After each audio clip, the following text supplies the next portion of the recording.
Muy buenas noches, muy bienvenidos. Aquí estamos, Antonio. Comenzamos la semana. Sí. Y lo hacemos con uno de los rostros más famosos de la televisión de los años 90. María es uno de los rostros más famosos de la televisión gracias al éxito de su programa de televisión, Quién sabe dónde.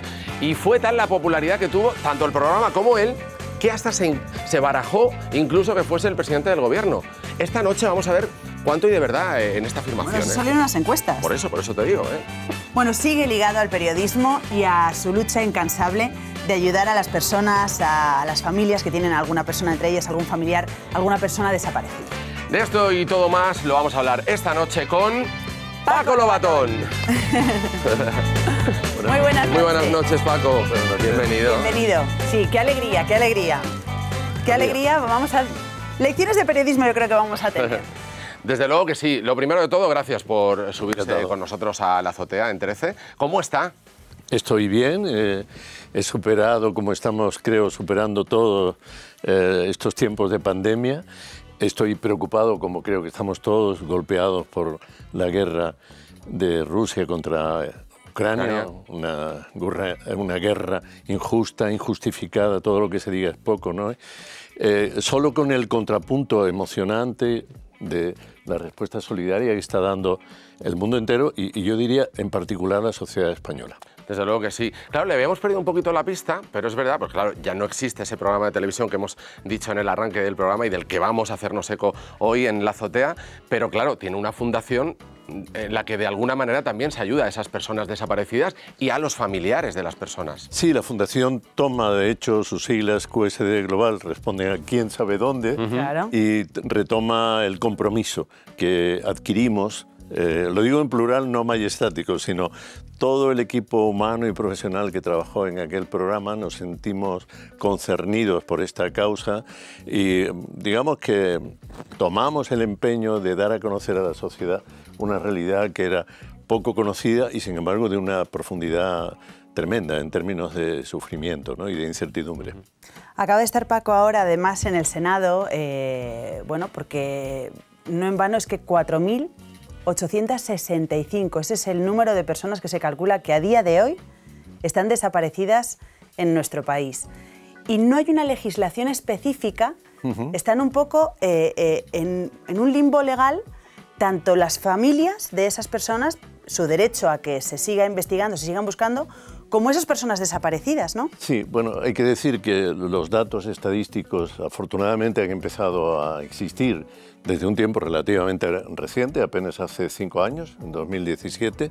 Era una larga reivindicación de las familias, de las asociaciones, que nuestra fundación ha retomado, por supuesto, y celebramos que se vayan dando datos, ¿no?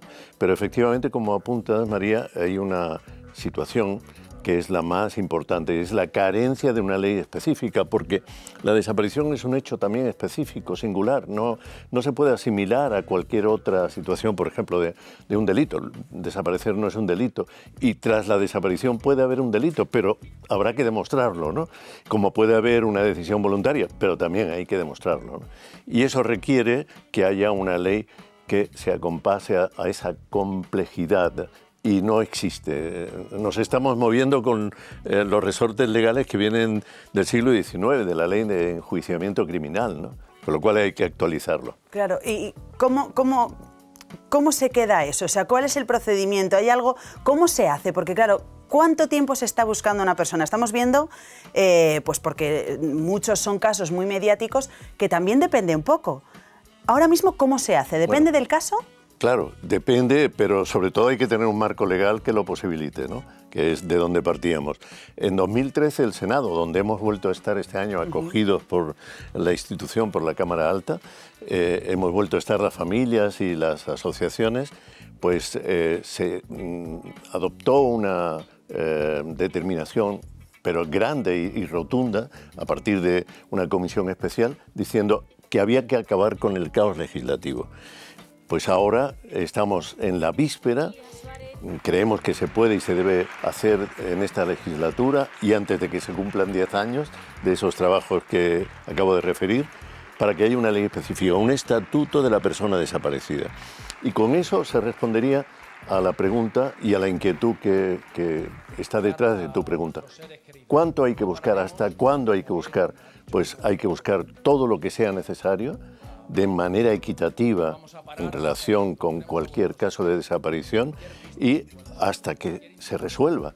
No se pueden dejar en suspenso las historias, las búsquedas, porque eso es tanto como dejar suspendida la vida y el sufrimiento de las familias que tienen a un ser querido ausente.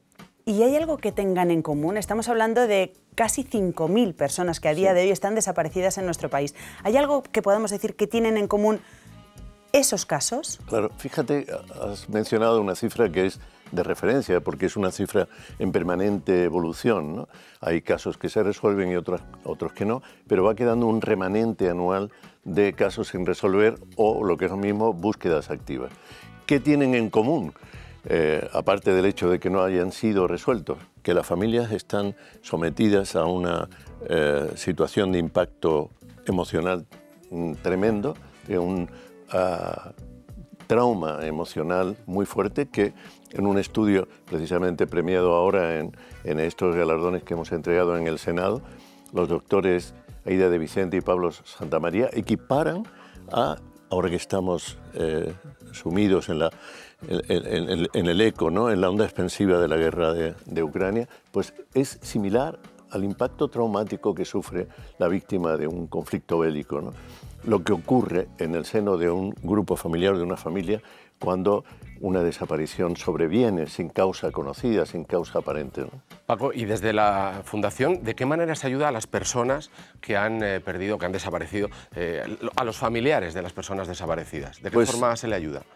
Hay dos manos, ¿verdad? Tenemos dos manos. Con una tenemos el contacto cotidiano con las familias, con los familiares de las personas desaparecidas. Y con la otra tratamos de golpear con decisión, con firmeza, en la puerta de los poderes públicos, ¿no? Para reclamar soluciones. Y a fe que están viniendo poco a poco, pero están viniendo. Hay un hecho significativo que aprovecho para comentaros, y es que mientras estábamos celebrando ese acto el viernes en el Senado, se conoció la decisión del Gobierno de un plan estratégico a 4 años para atender la situación de las personas desaparecidas. Es la primera vez, es todo un hito, porque ha habido algunos pasos significativos anteriores, pero nunca había habido un paso en términos de plan estratégico y además con una dotación económica también por primera vez, de 2,2 millones de euros. En relación a la magnitud, se puede decir que es una cifra ajustada, que no es excesiva ni mucho menos, pero es un paso importantísimo, sobre todo para paliar la carencia en atención a las familias, en atención psicológica, en atención jurídica, en atención social. Eso es lo que más se necesita, porque claro, después de haber estado muchos años inmerso en la búsqueda de las personas desaparecidas, estamos hablando desde los años 90. Sí. Y bueno, ahora ya también hablaremos de los datos, porque más del 70% de los casos que se llevaron en este programa, en Quién sabe dónde, se resolvieron. Sí. Ahora hablaremos de esos datos, Sí. pero ¿qué es lo que más se necesita, hablando ya de la legislación, de este plan a 4 años, que ya tiene un presupuesto, 2,2 millones de euros? ¿Qué es lo que más se necesita? ¿Por dónde se puede empezar? Hay que empezar por atender a las familias. Eso es lo más importante. Eso es lo más importante, porque cuando una familia se ve impactada, y digo una familia porque normalmente es más de una persona, ¿no? Es un grupo familiar, es como un misil, ¿no? Se desconcierta el día a día de esa familia. La incertidumbre es un sentimiento, un sufrimiento corrosivo, no es como si de repente se pierde de manera natural a un ser querido, se hace el duelo y de alguna manera la vida continúa. Aquí no, aquí la vida queda en suspenso, ¿no? Y ese es el tremendo efecto de la incertidumbre. Por lo tanto, hay que calificarlo de emergencia, y es de hecho una emergencia que permanece en el tiempo, por lo tanto que se cronifica. Eso requiere una atención psicológica.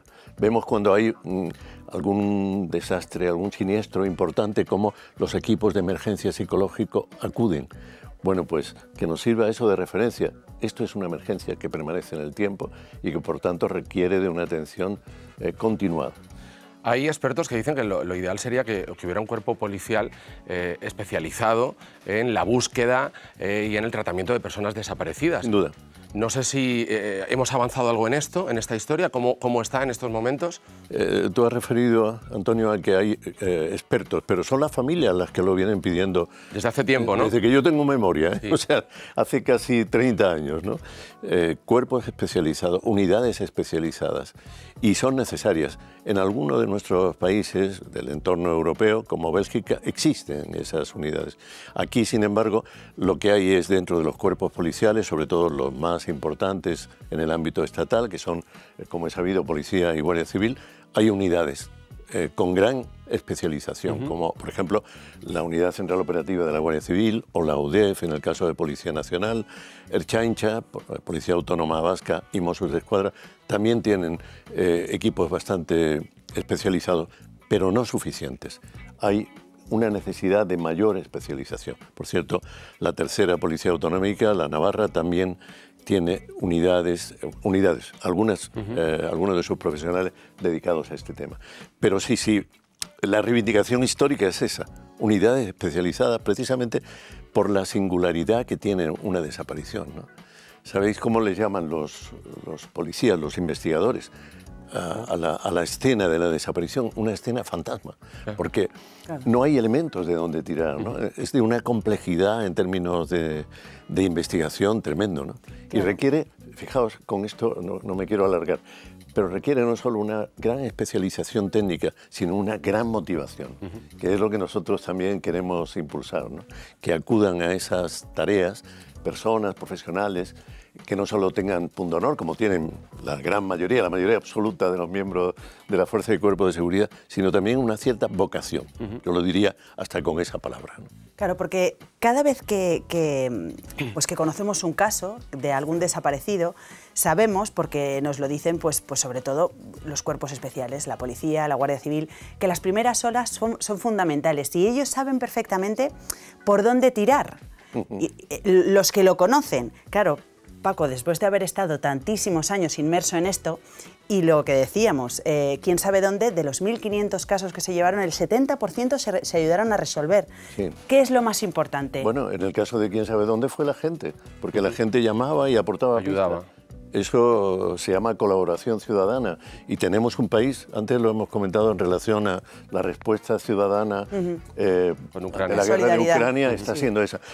Lo que permitió alcanzar ese nivel de resolución fue la colaboración de la gente, maravillosa, a veces desbordante, que el equipo simplemente, digamos, canalizó.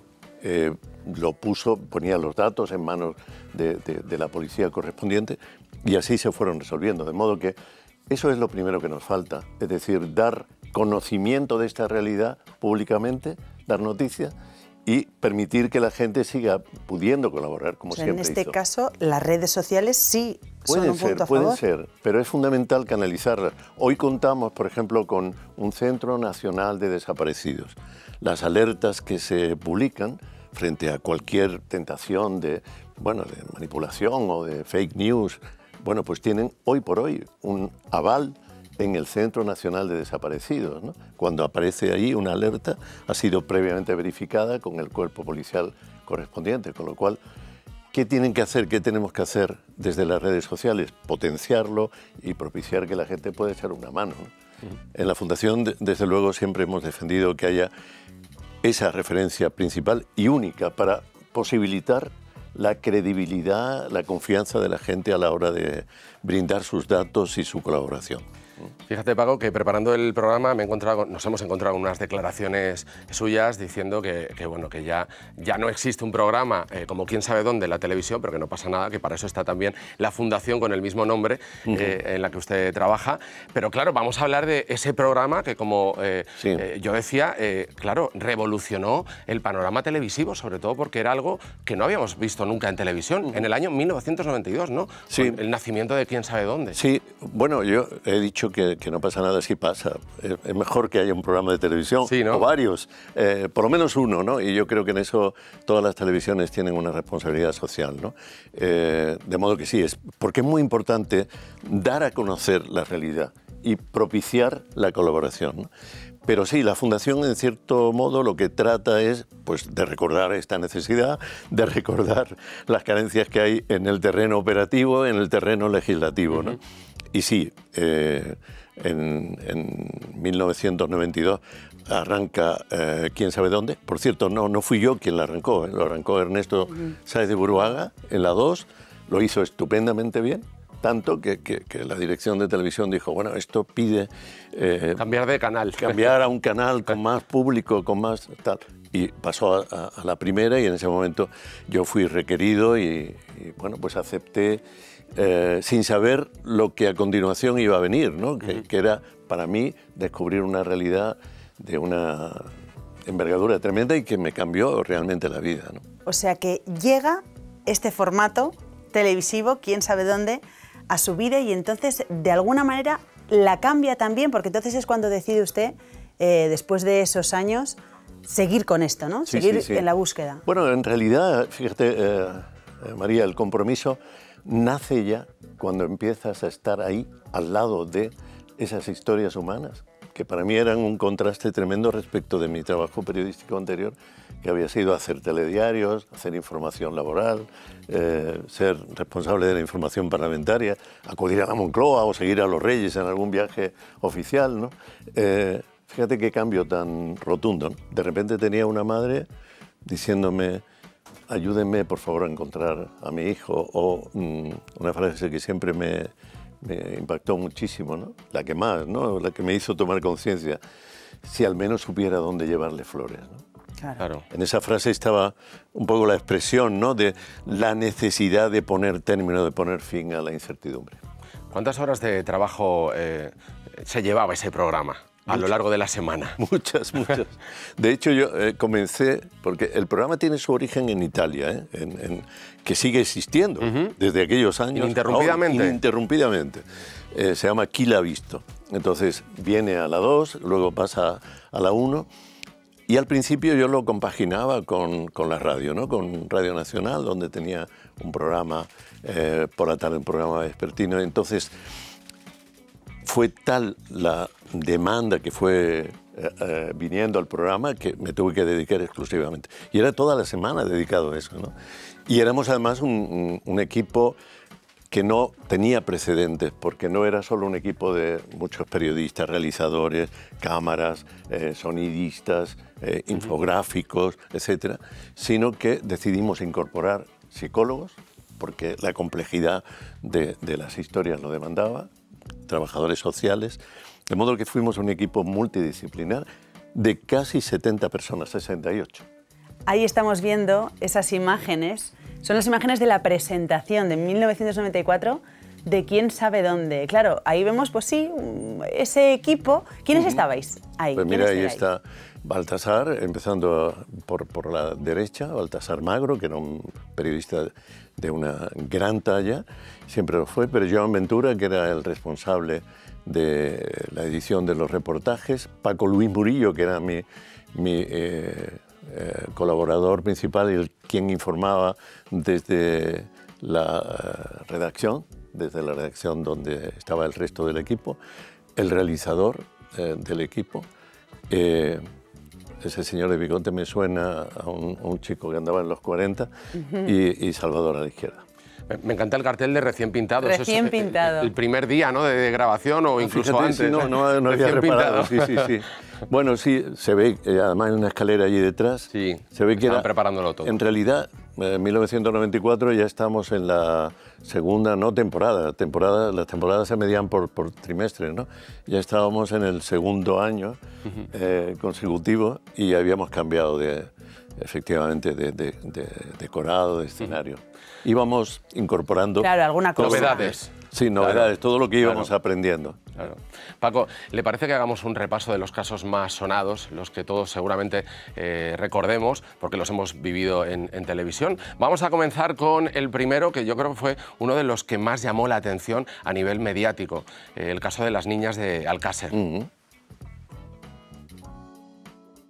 Vamos a pensar que tenemos algunas imágenes. Yo también estaba esperando. Yo también esperaba algunas imágenes, pero bueno. ¿Qué podemos decir? ¿Qué recuerdos tiene de ese caso? Recuerdos muchos y reflexiones tantas o más que yo creo que son todavía hoy pertinentes, ¿no?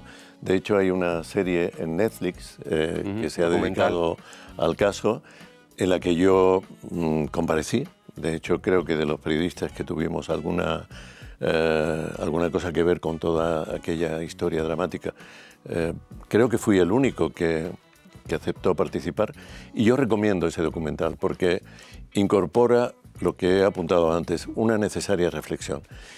Bueno, la historia es sabida. Miriam, Toñi y Desiree eran chiquillas, casi niñas, ¿no? De 15 años, que iban camino de una discoteca. Le habían pedido, Miriam a su padre, Fernando, le había pedido que las llevara en coche. El hombre no se encontraba bien y, bueno, se buscaron la manera de ir haciendo autostop, cosa que hoy día tendría otra fórmula más segura, ¿no? Pero entonces resultó que quien las cogió en esa parada de un vehículo en mitad de la carretera, pues fueron sus asesinos, ¿no? Antonio Anglés y su compinche. Otro de los casos, y ahora sí vamos a ver esas imágenes, es la llamada de uno de los desaparecidos, Gregorio Cobos. Vamos a ver las imágenes y ahora lo comentamos. Es Paco Lobatón. ¿Qué tal? ¿Con quién hablo? Con Gregorio Cobos Burguillo. ¿Usted me quiere hablar de Gregorio Cobos? No, yo soy Gregorio Cobos Burguillo. ¿Usted es Gregorio Cobos? Joder. Dígame. Ahí estaba un facho. ¿Usted es Gregorio Cobos? Sí, yo soy. Perdóneme porque su voz no me parece que corresponda con la de una persona llamada Gregorio Cobos. Claro, vaya momentazo. Esto ha dado para muchos memes también, ¿eh? Bueno, esto, Paco. Bueno, hasta, no digo mis nietos, pero mis hijos sí alguna vez me han dicho, pero ¿qué pasó ahí, no? ¿Qué pasó? ¿Qué pasó realmente? Bueno, lo primero, vosotros creo que trabajáis en la televisión, habéis visto que no había trampa ni cartón, que era un directo puro y duro. Sí. Claro.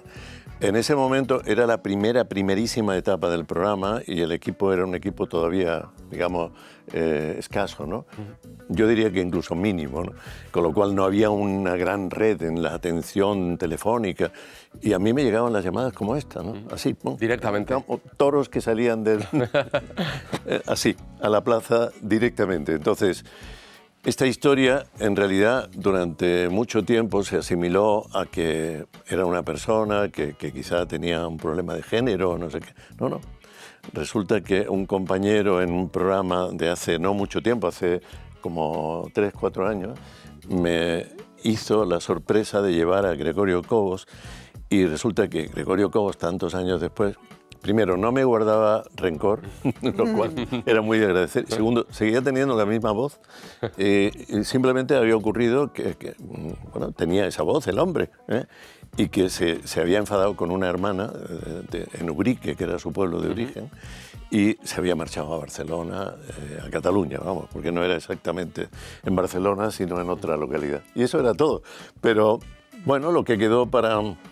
Momento surrealista, un poquito y divertido, ¿no? Para la posteridad, claro, fue ese momento del, bueno, pues del presentador fuera de juego, ¿no? Claro, esa es la anécdota, pero vamos a hacer una pausa para la publicidad, pero luego, claro, te preguntaremos qué se sentía cuando al otro lado del teléfono había alguien que te daba una pista que ayudaba a averiguar el paradero de alguien que llevaba tiempo desaparecido. ¿Qué se siente en esa llamada en directo?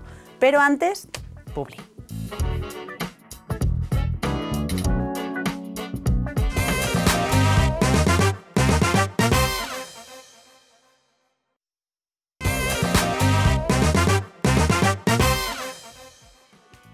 Venga, seguimos con Paco Lobatón. Claro, ¿qué se siente cuando en quién sabe dónde recibe una llamada que ayuda a localizar a un desaparecido? ¿Eso cómo se vivía? Pues con emoción, ¿no? Realmente, fijaos que ahora se cuenta con naturalidad, pero entonces era algo novedoso, porque la participación del oyente o del telespectador en este caso no era habitual, y menos referido a un hecho de una trascendencia enorme, porque estaba en juego el ser o no ser de una persona desaparecida, ¿no?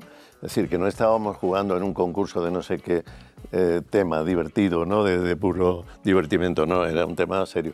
Y la gente primero asumió esa tarea con entusiasmo y llamó muchas veces, como ya hemos comentado antes, ¿no? y con responsabilidad, ¿no? Lo que pasa es que siempre quedaban espacios para anécdotas como la que hemos comentado antes, y siempre lo que te alentaba era ver que se podía ayudar, que se resolvían casos. De hecho, yo creo que buscando una explicación a por qué el programa funcionaba, es porque desde el comienzo, el programa empezaba a una hora bastante temprana, ¿no? Del prime time de entonces, hasta el final, se resolvían casos. Quiero decir que en el transcurso del mismo programa se iban resolviendo casos, ¿no? Claro, eso tenía un efecto de retroalimentación, de aliento, ¿no? ¿Merecía la pena hacerlo? Claro que sí. Y daba muchas alegrías, no solo merecía la pena. ¿Cómo está viendo el tratamiento de los casos ahora, en estos momentos, por ejemplo, el de Esther López? Imagino que lo ha seguido también, sí, ¿no? Lo he estado seguido, al tanto de todo lo que le ha pasado. Yo creo que tenemos ahora un problema, y es ha habido una enorme atomización de las audiencias en televisión, por un lado, y en los medios en general, porque hay, bueno, pues toda la oferta en digitales, en soportes de Internet, etcétera, ¿no? Y eso ha conllevado, refiriéndonos sobre todo a la televisión, una dinámica competitiva que tiene, por momentos, también detrás intereses comerciales o mercantiles muy grandes. Con lo cual, yo creo que todo eso condiciona la limpieza de las intenciones y la resultante final, y es que un hecho donde hay sufrimiento debe ser tratado, bueno, como tratan los médicos a quienes sufren, ¿no? En un quirófano o en una consulta, con sumo cuidado, ¿no? Con bata blanca, ¿no? Diría yo simbólicamente. Y en vez de eso, ¿qué es lo que hay? A veces una carrera por ser los primeros, no los mejores, sino los primeros. A veces una toma de declaraciones sin verificar, cosa que rompe uno de los principios elementales de cualquier actividad periodística. Y a veces que hay utilizar algún dato llamativo y que sin duda lo es y le hace ganar quizá una punta de audiencia a ese programa, pero al mismo tiempo le clava esa puntilla en el corazón de las familias, ¿no? Y puede alterar la investigación, ¿no? Que es otra derivada indeseable. ¿Por qué no funciona un programa como Quién sabe dónde en la actualidad? Porque hace unos años se intentó recuperar con Desaparecidos, sí, y no llegó a cuajar, ¿no? De la manera que... Bueno, pero has dicho la palabra o el verbo correcto, cuajar. Digamos, lo que se hace en gastronomía que termina cuajando necesita un tiempo, ¿verdad? Eso es cierto. Ahora no damos ese tiempo, ¿verdad? No damos ese tiempo, y aún así yo reivindico que Desaparecidos, que se movió en una audiencia del 10%, ya lo quisieran hoy en la propia casa y en algunas otras casas, porque fue una audiencia suficiente y requería más recorrido, ¿no? Y yo espero que si hay la posibilidad, que confío en que la haya, de retomar un contenido de esta naturaleza, lo sea, sin estar sometido a tener que competir con un concurso de no sé qué tipo o un reality de no sé qué tipo. Que tenga la posibilidad de contar las historias con serenidad, con profundidad, con calidad. Yo siempre he defendido que la forma de respetar a las personas, sobre todo personas dolientes y casos como los que estamos comentando, es tratarlos con calidad. Es decir, contar las historias bien contadas, bien rodadas y darle el tiempo necesario, ¿no? ¿Por qué entonces, Paco, si estamos viendo el 70% de los 1.500 casos que se llevaron en Quién sabe dónde se resolvieron? ¿Por qué se acaba cancelando? Esa es una pregunta que debería motivar en algún momento por algún equipo. Yo animo, si nos está viendo gente joven que esté en las universidades, en la Facultad de Periodismo, que hagan un trabajo de investigación periodística. Realmente no tiene explicación, porque los resultados en términos incluso de mercadotecnia, ¿no? Porque hay que recordar que en ese momento Televisión Española tenía publicidad. Quiero decir que la publicidad que se contrataba estaba en proporción directa con las audiencias que tenían los distintos programas, ¿no? Entonces el programa era enteramente rentable en esos términos y enteramente rentable en términos de rentabilidad social, que era lo primero, lo principal y lo que en realidad debe prevalecer en una televisión, sobre todo una televisión de carácter público. No hay explicación, no la hay. Yo no la tengo. Me gustaría dártela, María, pero no la tengo. Habrá que buscarla. Pues habrá que buscarla. Esas facultades de periodismo están emplazadas a hacerlo. Eso es. Ese trabajo de investigación. Eso es. Que me parece que por aquí hay alguien que quiere preguntar. Y no somos ni Antonio ni yo. Esto es Tres a Raya. A ver quién es.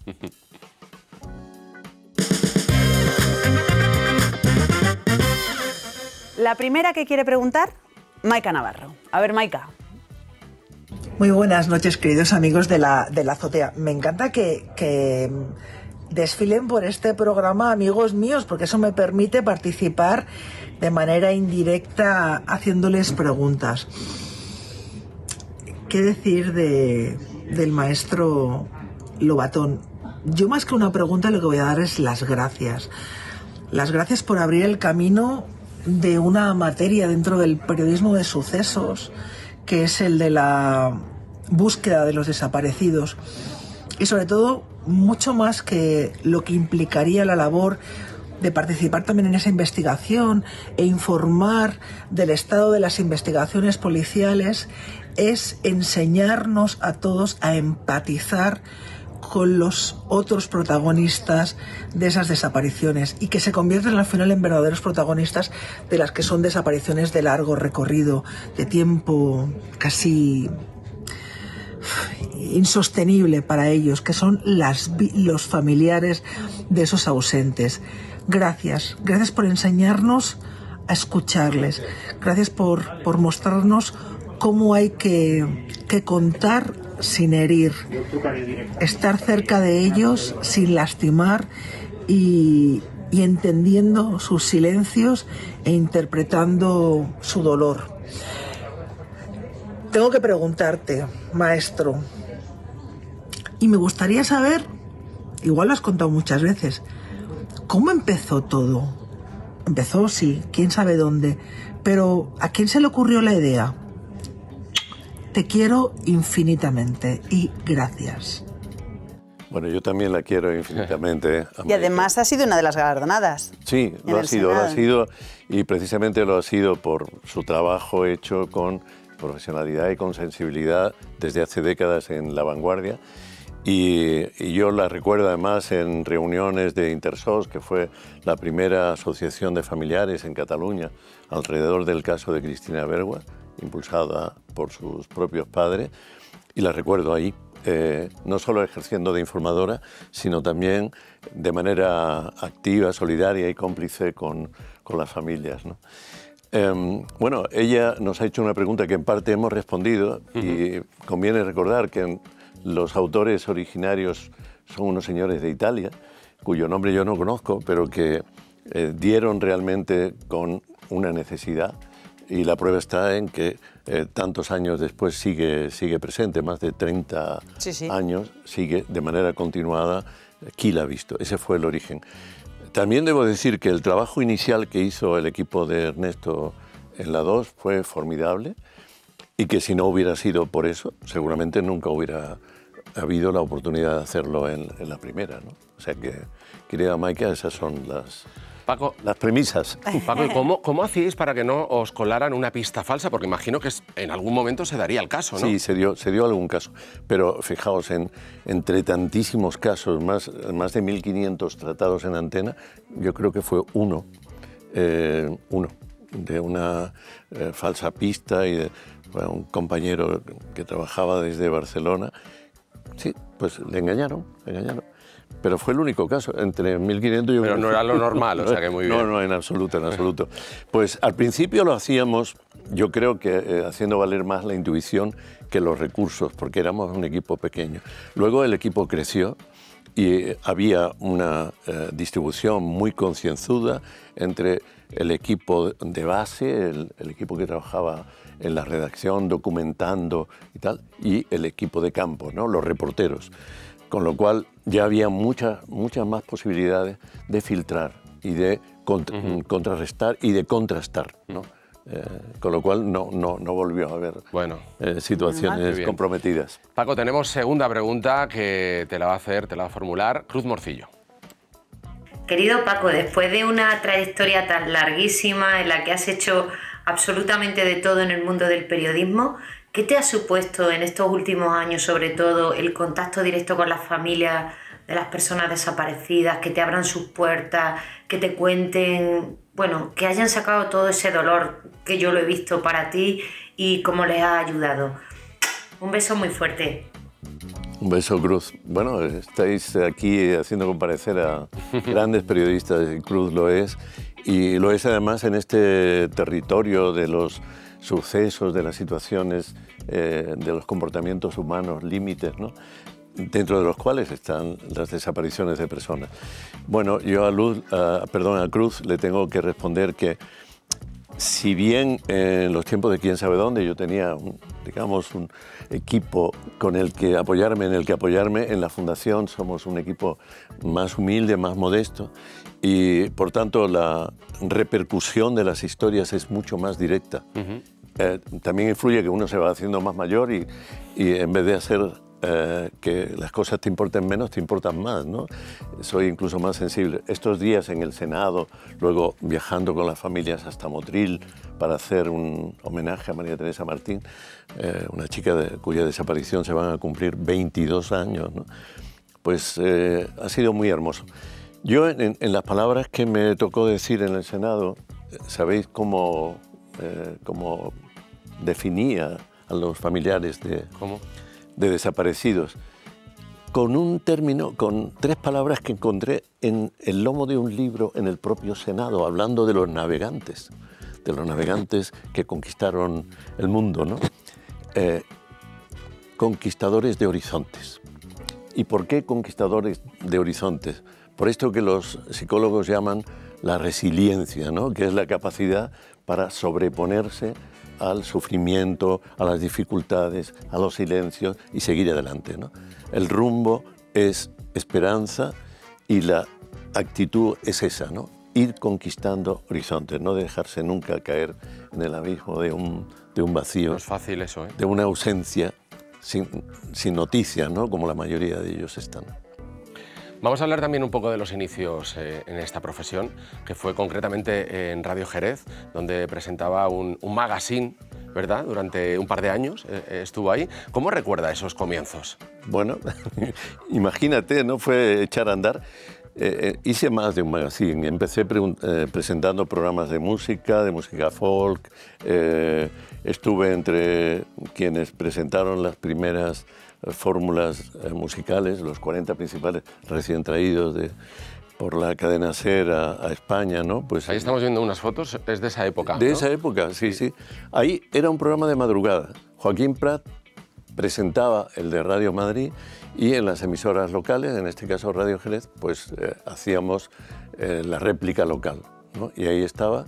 Fijaos que estoy poniendo a punto una cinta magnetofónica. Claro, es verdad. A la derecha están los platos de los discos, de los vinilos. Y bueno, todo eso se iba. Y ahí hay unas carátulas que son, si no me equivoco, el Let It Be de los Beatles, ¿no? Lo cual nos sitúa perfectamente en el tiempo. ¿Cómo ha cambiado todo, eh? E incluso lo del bigote, que ahí no le veíamos con el bigote. No, ahí no lo tenía, ahí, en absoluto. Y además, normalmente yo llevaba el pelo bastante más largo, pero no sé quién me hizo las fotos ese día, la verdad, pero acababa de pasar por la peluquería. Vamos. Son unas buenas fotos, ¿eh? Sí. Son de Marco esas fotos. Sí. Claro, eso es en Jerez, pero luego en Madrid y en Barcelona estudia Ciencias Políticas y Ciencias de la Comunicación. Sí. ¿Por qué Madrid y Barcelona? ¿Por qué ese...? Bueno, Madrid fue el primer destino.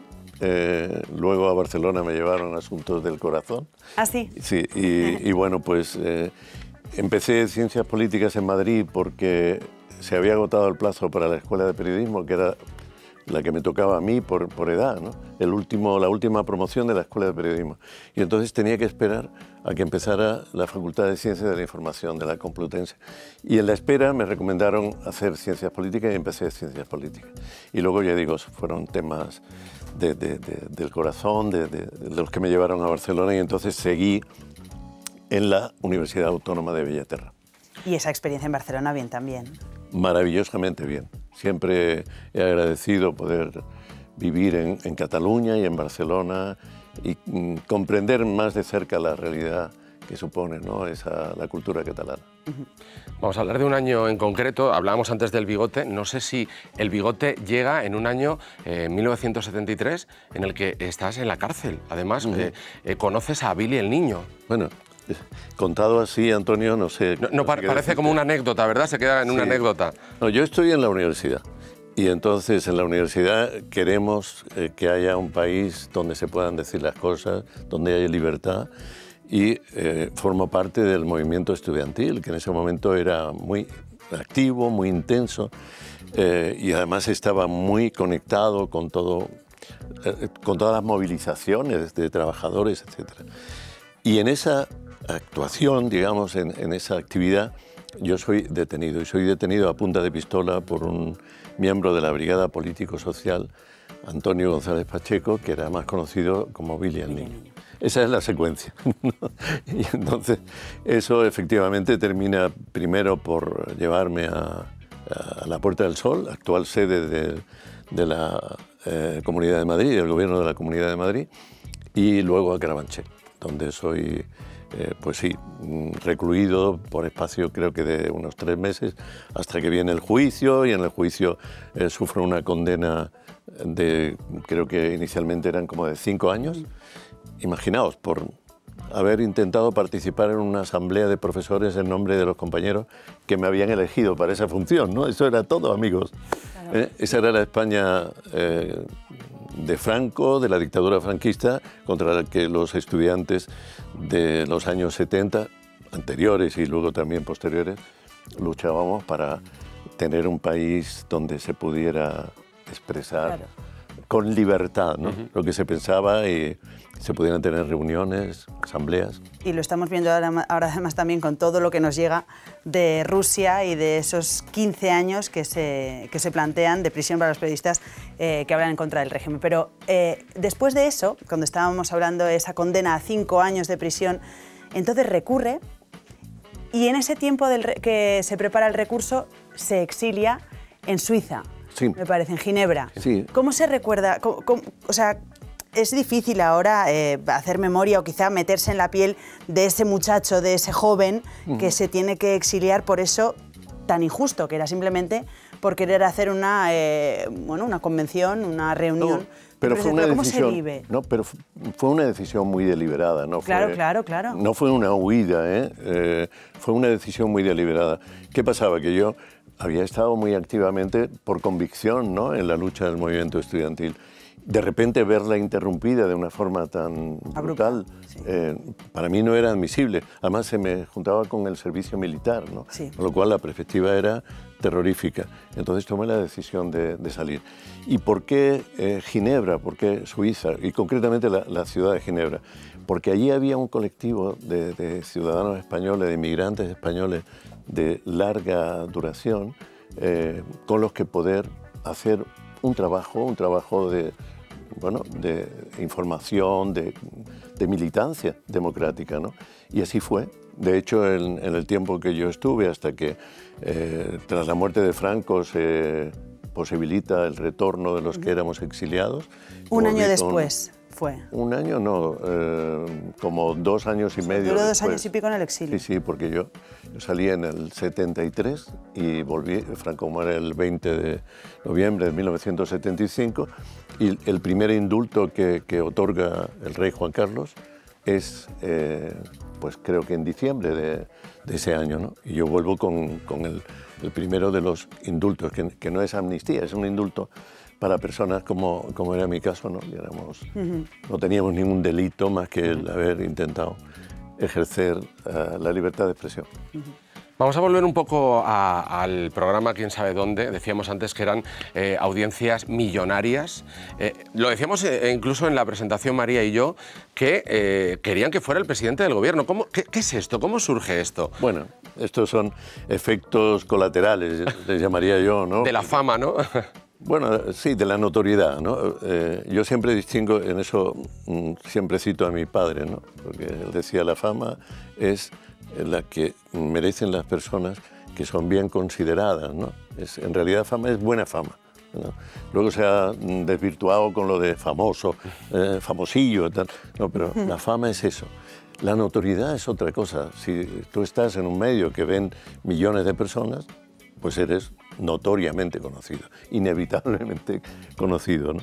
Entonces, en ese efecto, pues vienen publicaciones, entrevistas, incluso algunos premios insólitos, algunos muy yo qué sé, rocambolescos, ¿no? Que te ofrecen y que directamente te conceden, y de repente viene una encuesta.